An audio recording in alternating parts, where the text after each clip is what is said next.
توج باير ليفركوزن بلقب الدوري الألماني للمرة الأولى في تاريخه، وقبل 5 جولات على نهاية البطولة بعد تحقيق فوز كبير أمام فيردر بريمن، خماسية نظيفة ضمن منافسات الجولة 29.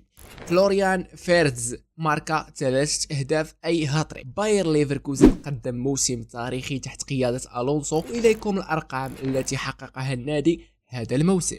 بطل للدوري الألماني والفوز في ذهاب ربع نهائي في اليوروبا ليغ، تأهل إلى نهائي كأس ألمانيا حيث حقق أفضل بداية في تاريخ النادي في البوندسليغا، وأيضا أصبح ألونسو أول مدرب في تاريخ النادي كيفوز في 14 مباراة متتالية في جميع المسابقات.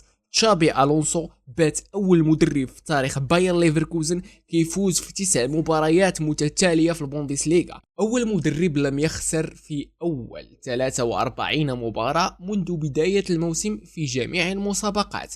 لم يتلقى باير ليفركوزن أي خسارة هذا الموسم، وأكثر من سجل أهداف في كأس ألمانيا والدوري الأوروبي، وأقل الفرق استقبالا للأهداف في البوندسليغا، وأكثر الفرق تحقيقا للشباك النظيفة في البوندسليغا. باير ليفركوزن كتب موسم للتاريخ بقيادة تشافي ألونسو، بحيث أنه سجل 74 هدف إلى حدود الساعة، واستقبلت الشباك ديالو 19 هدف فقط، بالإضافة إلى 0 هزيمة.